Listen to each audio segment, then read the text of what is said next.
Hello, Millwall fans. Paul Eiffel here. It's time for Chat with Chaps.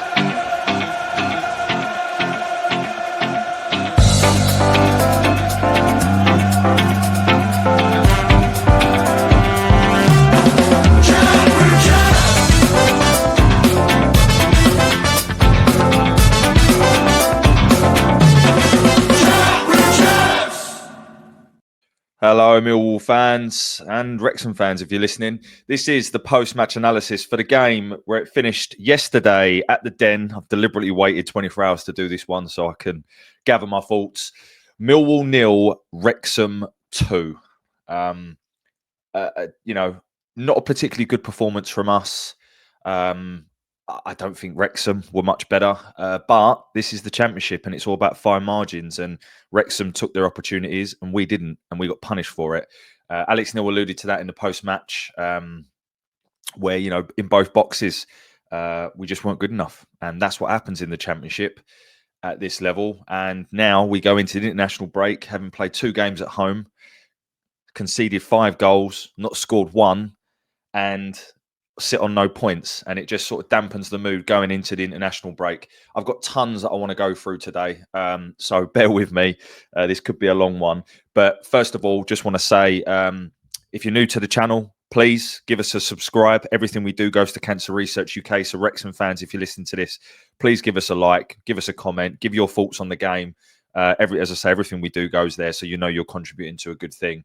And of course, we always appreciate everyone that does help and support the channel in that way. And a massive thank you to a load of you that came up yesterday. Charlie, for donating your £10 yesterday at the game, mate. Really appreciate all of that. Okay, well, look, let's start as we always do with looking at the team. And I think actually this is a bit of a representative point for what we'll go on to talk about. And when we look at our lineup yesterday, obviously the biggest kind of surprise, if you like, was the absence of Casper De Nora. Believe he's injured. An interesting line from the club. I don't think they said he was injured, but I do believe he is.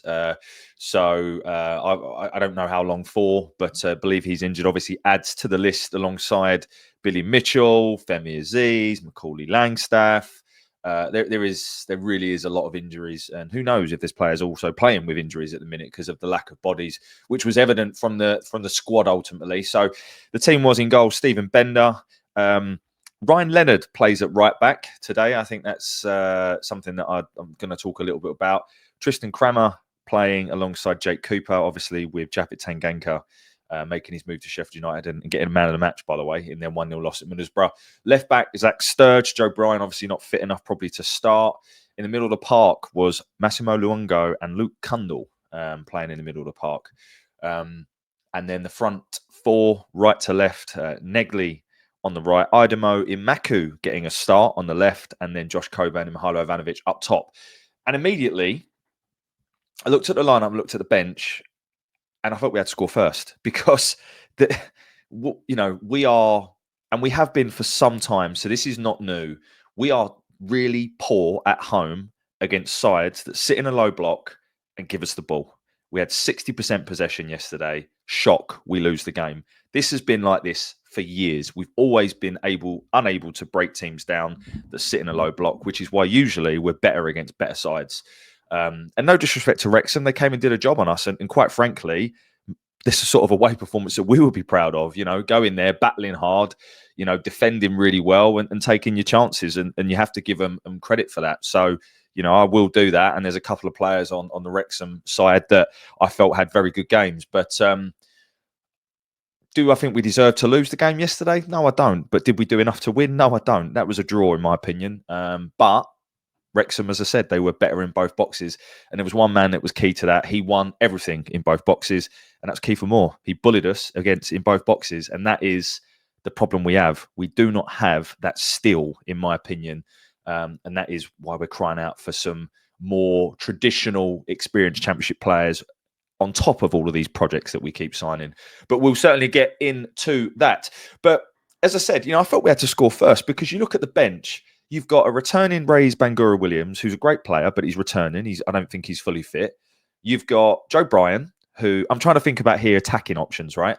You've got obviously Howland, who's, young and very inexperienced. And then Kevin Nisbet, who is he fit? Probably not.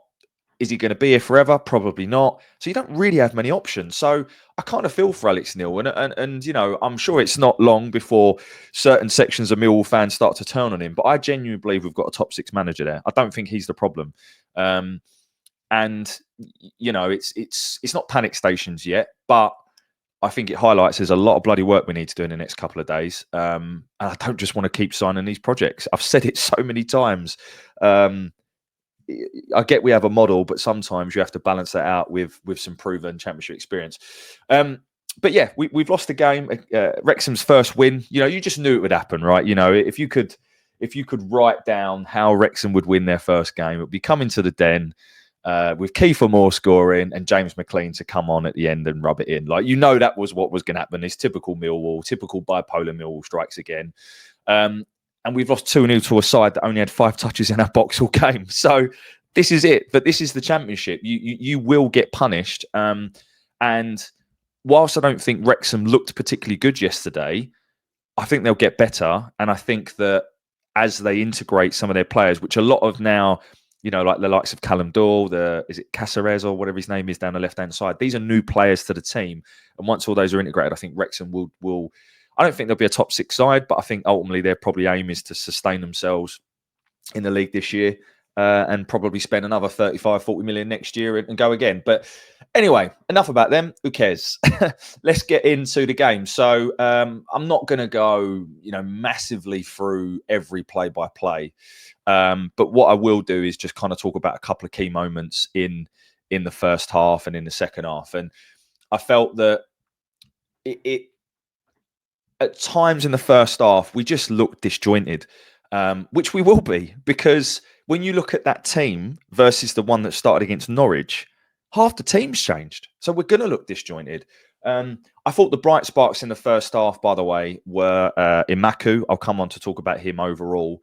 But I thought Imaku showed some really positive signs. There was a number of times on, I think, 13 minutes and then again on 30 minutes where an overlapping run by Sturge and an inch perfect ball from Imaku cut back and we just couldn't apply the finish.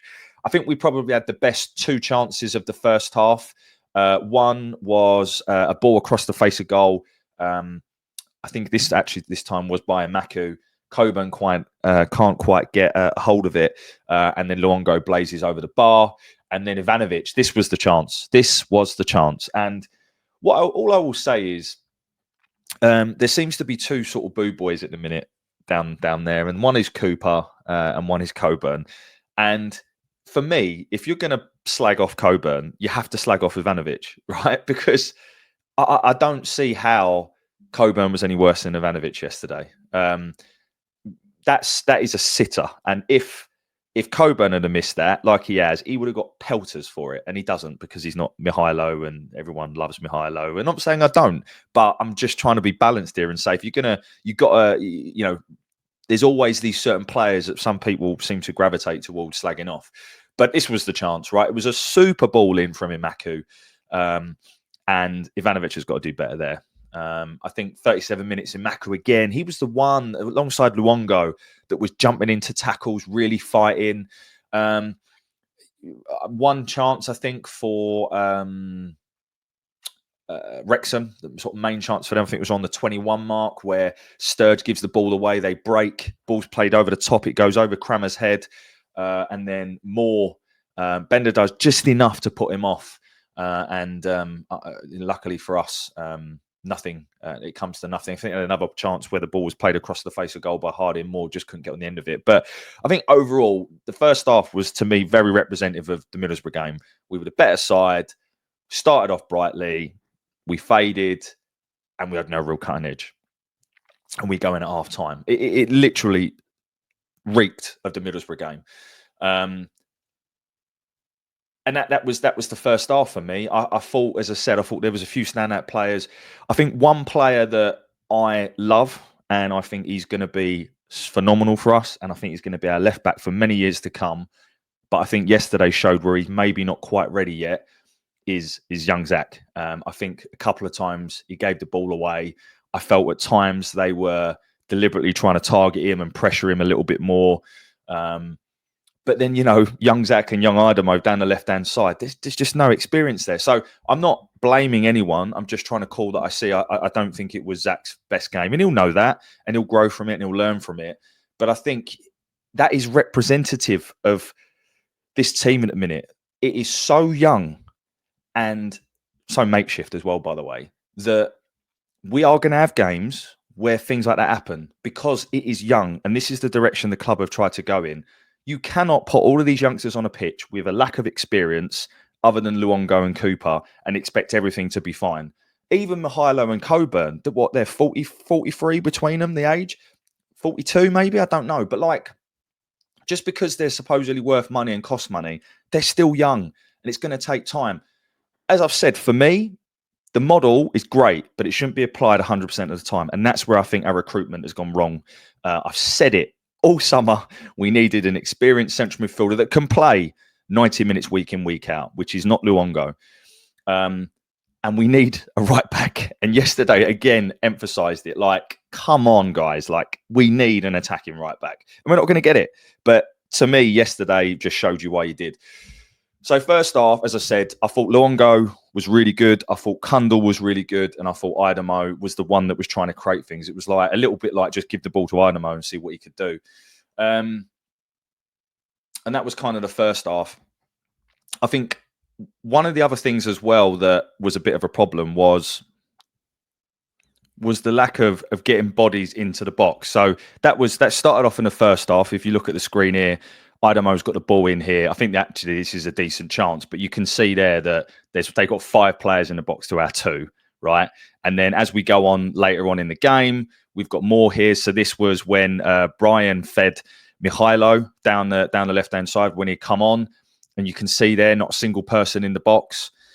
You've then got here where Leonard is putting the ball into the box and there's not really anyone central to that kind of cutback section.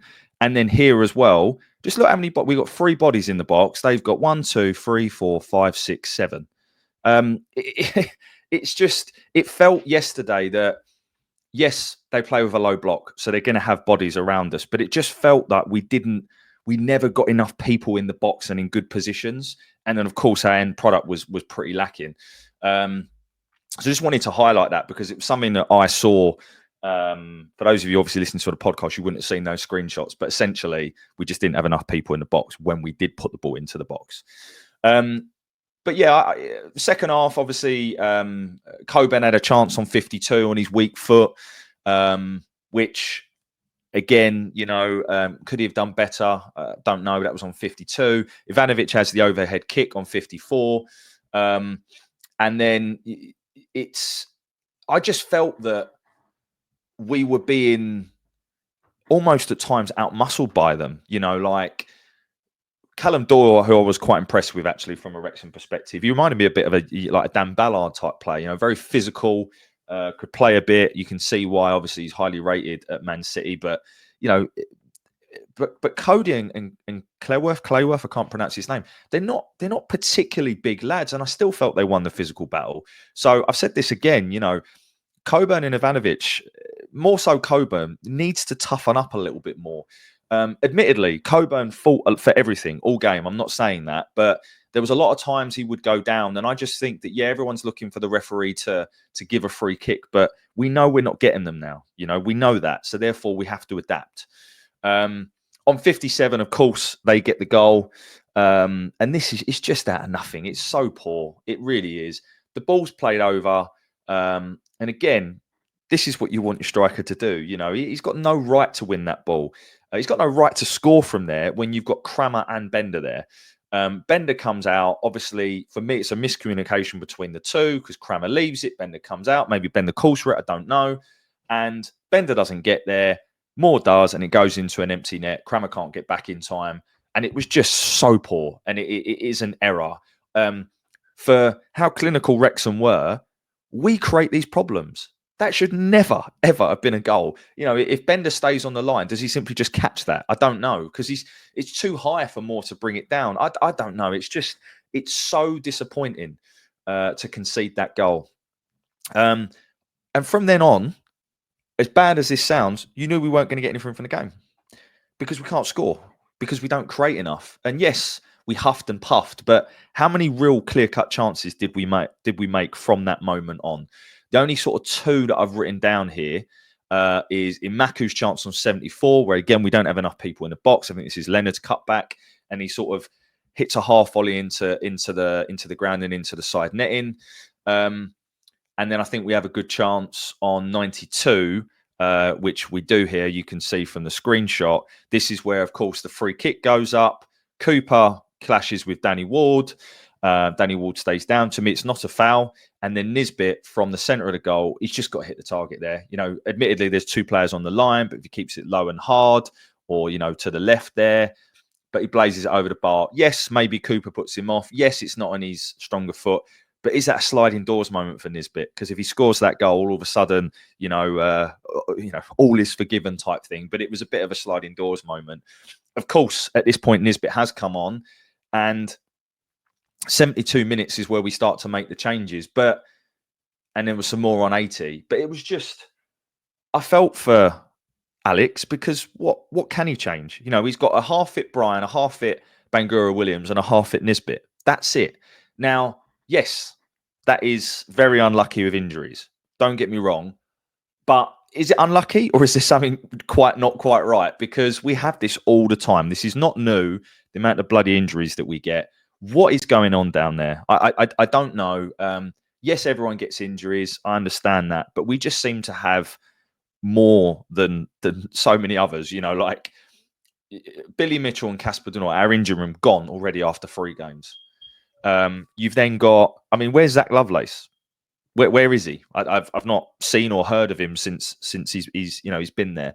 Langstaff, Aziz, obviously Negley's had time out. Like, it's just it's crazy the amount of injuries that we've got. Obviously Doughty being out, Brian only just coming back in, Reyes was injured over the summer. Like, what is going on? I think there needs to be a bit of an inquest here. So yes, we're unlucky with injuries, but what do you do? And this is where, like, I feel for the board in some instances, because what do you do? Do you go out and, like, sign a load of players now, spend a load of money, knowing that you're going to have a massively inflated squad in a couple of months' time? Well, assuming no one else gets injured. Or do you just stick it out and play the kids? I don't know. I mean, for me personally, I'll come on to the recruitment in a moment, but I think we need to get definitely a few more bodies in. I really, really do. I thought Joe Bryan looked good when he came on, by the way. I thought he looked very, very good. And if he's fit, I'd certainly be starting him against Charlton. Danny Ward injury. So, of course, by the way, when he went down, he was down for so long. Obviously, you never want that to happen to anyone at a football pitch. So, wanted to make sure he's okay. And you saw the reception from all of the fans. But from what it seems, it's an arm or a shoulder injury. But they were allowed to make the sub for Arthur Okonkwo, who actually goes on to make a very good save later on, because of concussion. So I'm not really sure how that all works. But other than that, I actually thought the referee was decent yesterday. I think he's a very young and inexperienced referee, and I always love to call out when I think the referee's pants, but I don't think he was. I think he let a lot of the game flow. And to be honest, that's what you want, really. You don't want it to be stopped all the time. So that's my opinion. Others may see it differently. At this point, Caleb Taylor comes on for his debut. He is very much needed at a certain point, because they go through on a 3-on-1. He does really well to kind of stand off in between two of the players. And then I think it's Sam Smith who tries to play the ball across the face of goal, where it would have been a tap-in, but he does very, very well, Caleb, to block that. You can't judge Caleb based on today. He's a big, tall lad. He's not particularly stocky. He's not Cooper's build. So be interested to see how he deals with the physicality of the league. But again, like I said on his announcement video, wonderful, but he's a project. He's not here for right now. And I just think we've been guilty of signing too many projects and not enough proven players. But what do I know? They should have gone 2-0 up earlier, because Moore should score. I think it's on 87, but they then do go 2-0 up. And again, so sloppy. It's a dinked ball from McLean into O'Brien. Great finish from O'Brien. We haven't tracked the man well enough. I think it's Kelly. Not going to blame him. Lifted over to Bender in the goal. It's just too easy. And again, out of nothing. Was very impressed, by the way, with O'Brien. I thought he's exactly the sort of midfielder that we need. Quite like Luka Dobson. I've already mentioned Doyle, and then Kiefer Moore. To me, he showed why we've wanted to sign him for so many times, and he's never bloody come. I thought he was excellent. He won everything in both boxes. I think there wasn't a single corner that he didn't get his first head to. Of course, we were to then go on and have an opportunity with Mihailo, but it wasn't to be with that one, which was a real shame, because it certainly felt that he could probably do with a goal for his confidence. And I don't know what it is with Mihailo. You know, in one of Alex Neil's post-match interviews, you talked about players being distracted. Well, to my knowledge, the only player that is likely to go or could go is Mihailo. So he's referring to Mihailo. Something's definitely not right. I've said this before. I think he's still very much a work in progress, and I don't think he's ready for the Premier League. But he definitely doesn't seem himself to me. I think that he was anonymous for a majority of yesterday. Could you blame the service on that? Possibly. But as a £10 million plus striker, your job is to get yourself in the game. And for all of the criticism that Coburn got, and some of it correctly so, at least he was in the game a lot more than Mihailo. But again, Mihailo, you can tell the quality's there, the touches, the layoffs. But he does seem a little bit distracted to me. I could be wrong. I hope I'm wrong, because I hope he stays. But we shall see. But the game ends up being a 2-0 loss. A good save, by the way, as I said, from Arthur Okonkwo from Mihailo's. And it's a really disappointing end. And I've seen lots of emotional outpour. Of course, there's going to be. I always try to remain impartial. But for me, yesterday was representative of, number one, a problem we've had for years, which is that we can't break down teams that play very defensively. You saw in the pictures there the amount of bodies they had behind the ball. We can't break down teams that play in this low block and give us the ball. We still haven't figured that out. Number two, whether you want to blame luck on injuries, whether you want to blame luck on the chances we missed, we are not performing well enough in both ends of the box at home. And I actually don't think the battle was lost in the midfield, by the way, yesterday. I thought Luongo tired, but I thought Luongo and Kundal were all right, you know, against three decent players in the midfield. Obviously, Matty James, very experienced at this level. But I do feel as though, and I'm really bloody hoping we get something or someone sorted for Charlton game, because we just need a bit of an horrible bastard.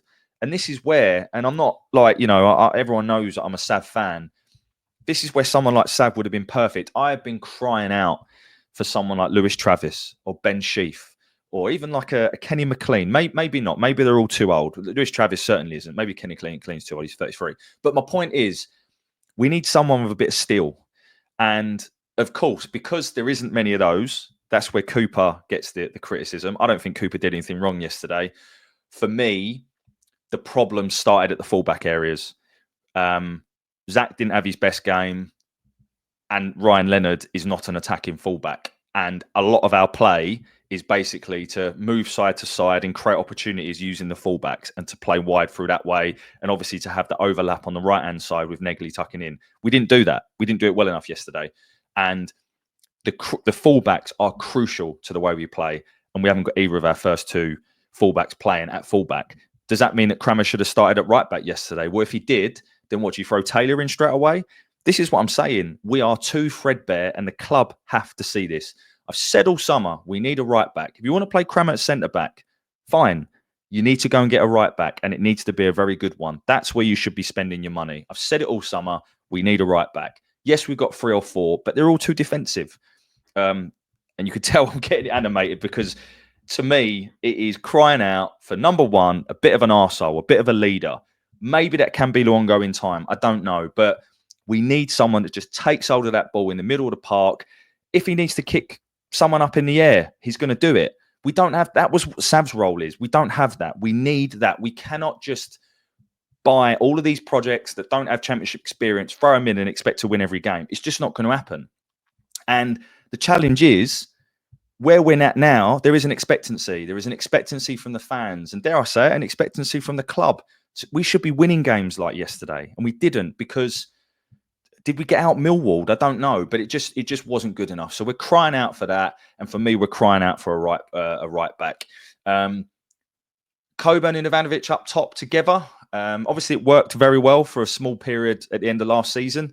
Do we need something different now? Is that Arabi? You know, is it we need someone who's really physical, which is I'm hearing that he is. Do we need a bit of pace? I don't know. Obviously, with Langstaff being injured, he's probably the quickest of the lot. So again, what are the systems and things that we can tweak there? I think the international break's coming at a good time because we need to get some bodies back. We need to get some new bodies in.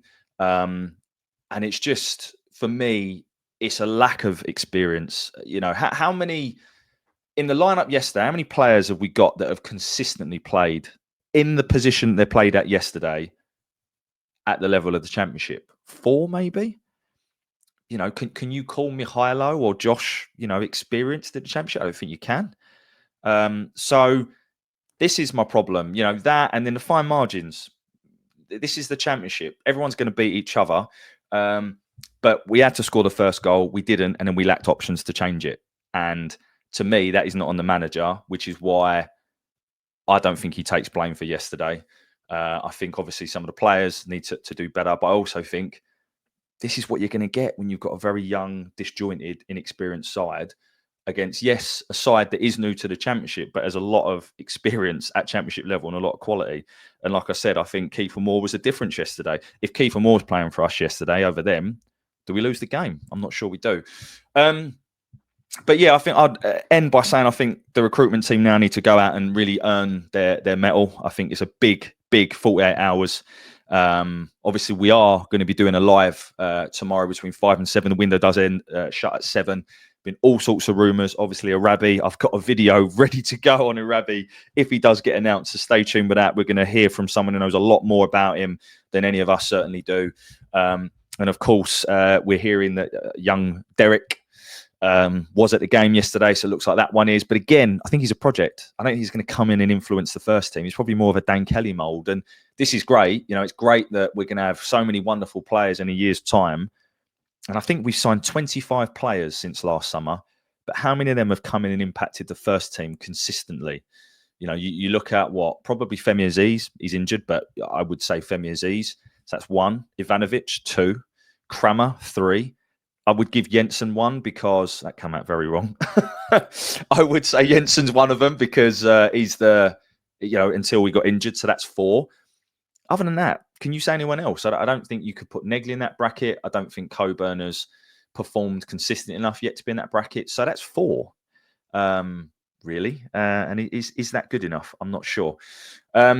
Lots to do, lots of food for thought. I don't think we should be panicking, of course. This is bipolar Millwall. You win 2, you lose 2.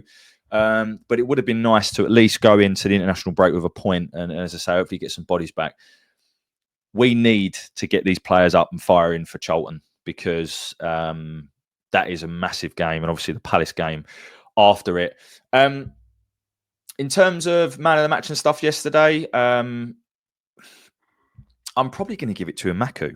So what I want to say is I do not think at the minute Imaku is the answer. But yesterday, there was only one player really trying to take the game to them, run at them, try and beat them, put the balls into the box. I think he created every decent chance that we did have. Yes, his end product is not always particularly good, and more often than not, it's not. But again, like he's still very raw. It's the first game that he has started that I think he had a positive impact on. I think that's fair to say. And I'm looking for positives, and I think he was one yesterday. Played some really nice through balls, worked his absolute socks off, the amount of chasing down and stuff like that. So I think he can hold his head high, Idemo. And I think he showed why he should be kept around. I still think he's more useful on the bench because that pace with 20 minutes to go against a tiring defence is just it's very difficult to defend against. But they're the options that we have at the moment. So I want to give him a shout out. I said Kundo I thought was good. Looks a much better player than he did towards the back end of last season. I really like Luongo. If you listen to his post-match, he spoke really well. I think he knows his role. And his role isn't to be a starter every game because he is getting on a bit, but he has done. And I thought he tired towards the end of the game yesterday, but I thought he was decent. I thought Joe Bryan looked really good when he came on. Obviously, it's good to see Caleb in the side. So I'm trying to look for positives. Bender is starting to worry me a little bit. He was excellent at Sheffield United, and I think he's an excellent shot stopper. But in terms of, dominating the box and things like that. That's where he does concern me. So we need to watch that one. I talked about young Zach. A lot of people are slagging off Cooper. I don't think he was any worse than anyone else. I think there was definitely players that underperformed versus him. I just don't get it with Jake, by the way. Like, he will end his career probably being in the top 3 to 5 appearances for Millwall. And the abuse he gets he's never going to be a defence splitting pass, whatever. But I do think he gets unfair criticism. I really do. I'm not saying I'm his biggest fan, but I do think that people try to scapegoat him. The only thing at times I think he needs to do more of is be one of those sort of arseholes on the pitch that we need, because that was Sab's role and we're certainly missing it. But look, I'm going around in circles here. I've gone 30 minutes. I knew this would be a long one.